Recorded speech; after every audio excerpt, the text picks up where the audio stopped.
E voltamos com Em Questão, que hoje debate a violência contra a mulher.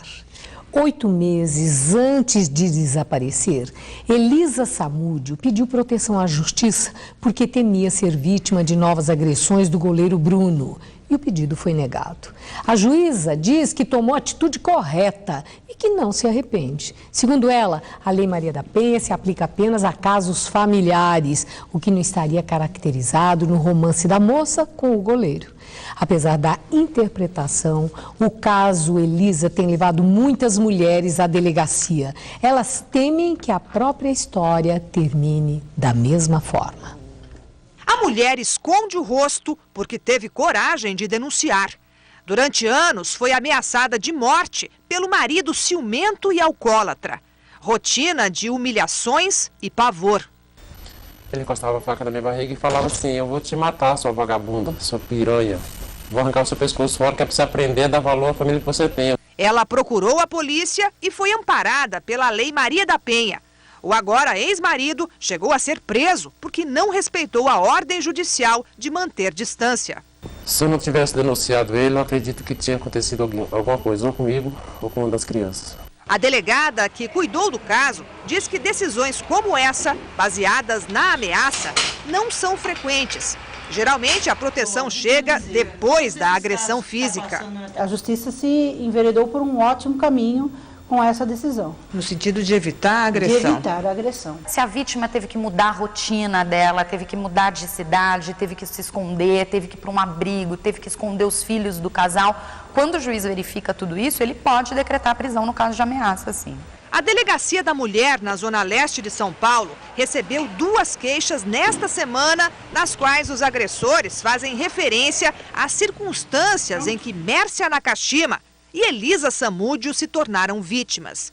No boletim de ocorrência, a frase usada para ameaçar a ex-companheira. Agora o lema é esse: mata e joga na represa. Mata, pica miudinho e joga para o cachorro comer. Quando Elisa procurou a polícia para denunciar Bruno, em outubro do ano passado, relatou mais que uma ameaça. Grávida de 5 meses, disse ter sido obrigada pelo goleiro a ingerir abortivos. O delegado pediu medidas de proteção, mas a juíza, titular do Juizado da Violência Doméstica do Rio, avaliou que não poderia aplicar a Lei Maria da Penha, porque entendeu que não havia uma relação íntima de afeto duradoura. Encaminhou o caso para a Vara Criminal Comum e não houve providências para proteger Elisa. Elisa teria dito que não era namorada de Bruno e que teve com ele apenas um encontro sexual. A juíza Ana Paula de Freitas diz que não se arrepende e que acredita que uma medida judicial não teria evitado o sumiço de Elisa. Ela alega que cumpriu a lei. A delegada da mulher em São Paulo não concorda. Negar uma relação íntima de afeto com as histórias que ela até mostrou na televisão, que conversava com pessoas na internet e ele ligava. Então, eu acredito que ela estaria, assim, dentro da Lei Maria da Penha. Então, vamos à questão do dever do Estado na garantia da segurança a mulheres ameaçadas. Raquel Moreno, o Estado cumpre com esse dever? Mal ainda, né? Nós temos toda a estrutura montada, mas nós temos delegadas que eventualmente interpretam de uma maneira ou de outra, nós temos juízas que também eventualmente negam, porque elas acreditam que a lei está aberta à interpretação e a lei não está. A lei é absolutamente protetiva de todas as situações de violência. Enquanto a gente não melhorar esse tipo de atendimento, na verdade o Estado não está cumprindo a sua função.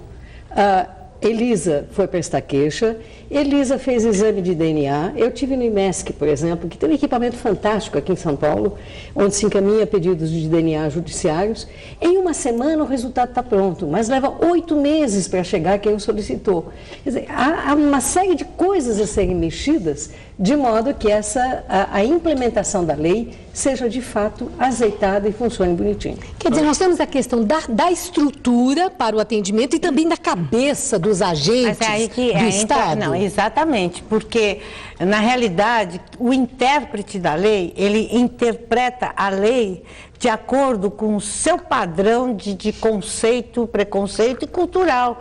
Por isso que eu digo, você pode interpretar a lei Maria da Penha, porque tem várias formas de interpretação de uma lei, se você sente que a lei não está tão clara.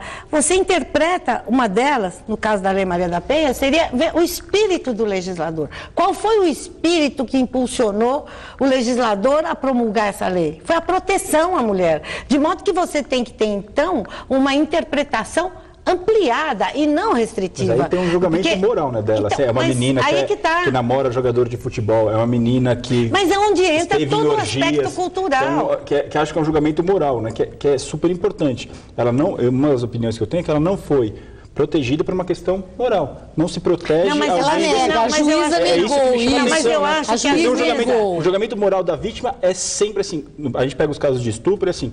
Mas o que a vítima estava vestindo? Qual era o comportamento sexual da vítima? Mas acontece, eu não acho que foi essa, até porque qualquer opinião que a gente esteja dando sobre o processo é com base no que nós lemos na imprensa, porque nenhum de nós teve acesso ao processo. Mas por tudo que eu vi, eu não acho que foi esse o que impulsionou.